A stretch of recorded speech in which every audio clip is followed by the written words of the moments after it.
J'entame, à travers cette vidéo, l'exploration des différents préfixes donnés par leurs institutions gouvernementales aux clubs du bloc de l'Est. En effet, il était de tradition en URSS, comme dans quelques autres régions d'Europe, d'avoir une équipe de foot par corporation politique ou sociale. C'était un outil primordial pour chacune d'elles.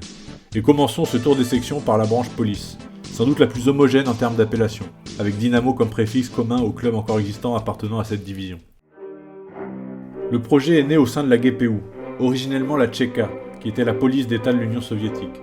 Sous l'impulsion de son patron, Félix Dzerzhinsky, une entité omnisport est créée en 1923, le Dynamo Moscou, le frère aîné d'une déclinaison à l'identique au travers de toute l'Europe de l'Est. L'Ukraine abrite un mythe du football du XXe siècle.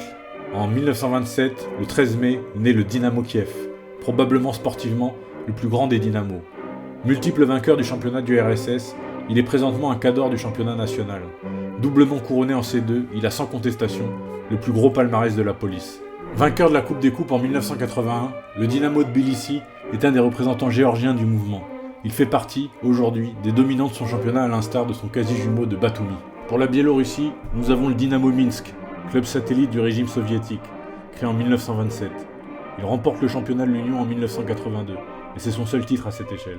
Les Croates verront, par le régime Tito, la création du controversé Dynamo Zagreb, juste après-guerre. Véritable club-état qui remplace à effet immédiat le Gradanski, club populaire de la capitale. Chacun revendique l'appartenance et les gènes du club. C'est le peuple contre le pouvoir, pourtant derrière un seul pays.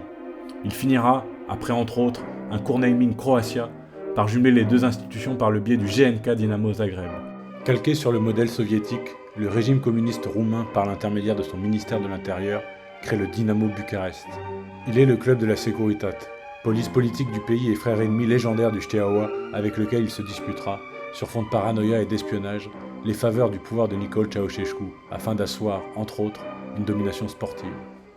Dans le sillage de la Sigurimi, le service de renseignement albanais créé par le dictateur Enver Hoxha, le pays voit naître le Dynamo Tirana, devenu depuis Dynamo City FC, comme équipe relais de la corporation milicienne. Par la terreur et dans le litige le plus total, le club écrase le championnat local instantanément. Direction l'Ouzbékistan, à Samarcande. Situé sur la route de la soie, on y trouve le club du Dynamo. S'il n'a jamais su se faire une place remarquée dans son championnat, il était une antenne légitime et convaincante pour enrôler, par l'argument sportif, les jeunes locaux dans les services de sécurité. Un club prétexte en somme. Nous avons là sans aucun doute le club le plus controversé d'Allemagne. Enfant d'Erich Mielke, patron de la Stasi, le BFC Dynamo est le fruit d'un abus de pouvoir dément. Jugeant le club de Dresde trop provincial pour incarner la puissance de Berlin, Mielke ordonne et obtient, d'un simple claquement de doigts, le transfert forcé de tous ses joueurs vers la capitale. Porté par une corruption sans égale, le club de la Stasi écrasera toute concurrence en raflant 10 titres de champion de RDA consécutifs entre 1979 et 1988. Un héritage qui en fait, aujourd'hui encore, le club le plus détesté d'Allemagne. Il n'a naturellement pas résisté à la chute du bloc de l'Est et végète aujourd'hui dans les divisions régionales. Voici donc une liste non exhaustive de clubs ayant survécu jusqu'alors à la chute de l'URSS. Pour tous les autres, faute de moyens, ils ont tout simplement disparu et été abandonnés ou rachetés. Grâce à leur positionnement hiérarchique sur l'échiquier politique, les Dynamos ont eu une influence énorme sur le football de l'Union soviétique. Ils ont à eux seuls raflé 27 titres, soit 50% des championnats. Entre litiges, intimidations, conflits d'intérêts et outils de propagande, la police fut, logiquement, une des plus puissantes corporations des gouvernements. Les nombreux succès rencontrés sur le terrain en sont un reflet saisissant. Gotta grasp it, move with the rhythm. Danny ripping Hamiltons, put me on the Pistons. I don't need the glisten, I don't really miss it. Shit, if it was written, then I'm sticking to the script and drifting out into the sea undertow. The belly of the beast feels warmer than the cold.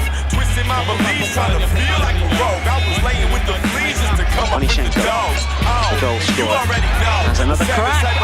Onishenko has done it again. That's why I got the pause, tatted on my arm. Well, just 6 minutes before half-time, the occasion.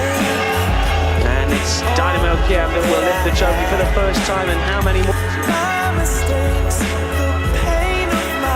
Feel like I've been living my life, sitting on the sideline, waiting for the right time to fall into my lap. And I ain't looking back, come on, put me in the game. Working hard on my flaws, but you can only spend so long trying to sharpen the saw.